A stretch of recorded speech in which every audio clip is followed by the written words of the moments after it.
malam mai shayi Allah ma albarka. Amin dai. Yawa. Wai ka san wani abu da ya burge ni ne a nan gurin? Kai ka ci biredi? Taushi kaman biredi. Ai in dai biredi ne a nan to ka gama. In dai jin daɗin biredi ne ba kaman mai shayi ne.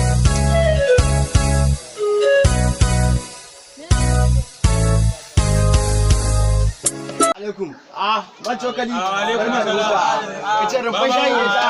Kai ne da zuwa. Alƙur'an yanda nake tafe, ayin wata nake wallahi. Kuma hakura na nan. An ce na da ƙuraje wallahi. Me shayi?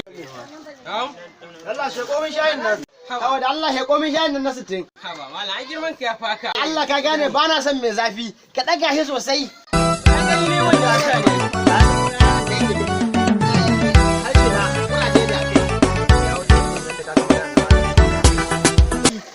Ɗaga shi na ce dan Allah. Malam shayin nan fa yi sanyi fa. Ƙara mun ruwan sanyi a ciki. Na gaya ma zafin ne ba na so. Ƙara mun ruwan sanyi. Samun ruwan sanyi. Yanko mun biredin. Yanko biredi yanko. Insha Allah malam wannan shayin ne. Madalla. Allah maka albarka. Alƙur'an mai shayi duk da haka ya so ya zafi da. Na gaya ma ƙuraje ne akan harshe na. Ƙuraje. Ba ai da mun saba ganin kanan tsofaffi da ba sun ji kasan zafi. Allah maka albarka. Allah ma albarka yaro. Alƙur'an mai shayin na so abin da yake. Ko baba. Wannan da aje nan. Alƙur'an shayin nan yayi. Ko? Shayin yayi. Alƙur'an. Ba zafin da nake tunani. Ko? Ba zafi. Ai kaga shayi mai zafi matsala ne. Ai ina gaya maka. In dai ka zo shan shayi nan. To baka da matsala.